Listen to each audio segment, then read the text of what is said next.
It wasn't a little girl. I was camping with my husband and his family at a small, remote lake in New Mexico. There were about 10 people in our group and another group of 6 people in the next campsite. It was nighttime and both groups were doing typical activities, making s'mores, having a few drinks and telling stories, when we all heard what sounded like a little girl yelling out for help.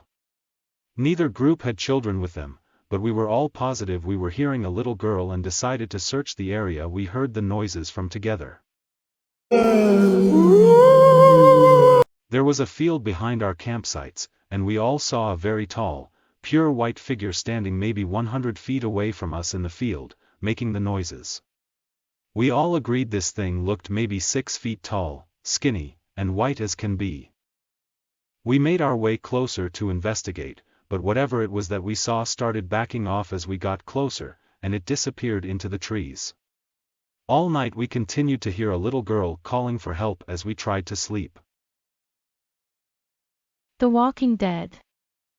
I'm a psychiatric nurse, and early in my career, I worked at a residential mental health facility. One of our residents was an elective mute, which means that he wouldn't/couldn't talk, but there were no medical reasons as to why. He had spoken earlier in his life and in fact seemed quite normal back then, with the exception of being close to 7 feet tall. He'd been raised in the Deep South and joined the military when he was 19, but one night he vanished. He was declared AWOL, and eventually he was declared missing and dead. 10 years later, a 7-foot-tall man walked into a VA hospital emergency room in my part of the Midwest and said to the receptionist, "My name is Marion Duchesne, not the real name, and I've been dead for 10 years." Those were the last words he ever spoke.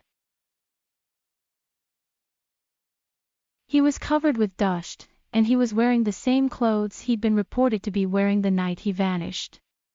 His social security number had not been used and he had no identification on his person. However, they were able to identify him, I guess via fingerprints.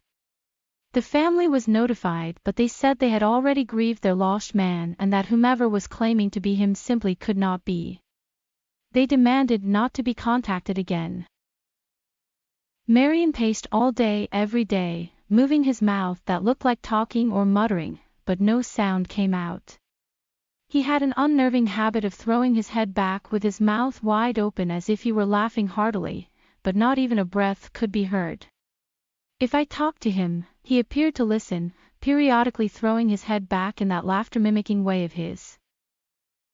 Various medications were tried, but they did not affect him either positively or negatively. Occupational therapy did nothing because Marion would just grin and unless told to stay put, he'd get up and start pacing again.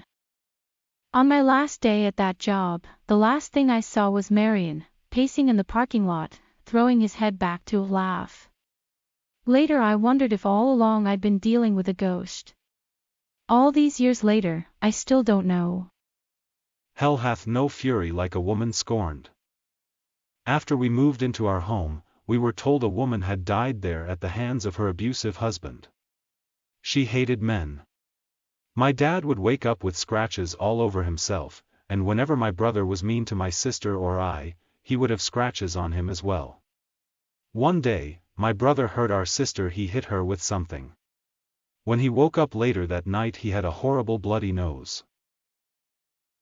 The day we moved out, my brother accidentally broke his twin's arm trying out a wrestling move. He swears that he would have died that night if it wasn't our last in the house.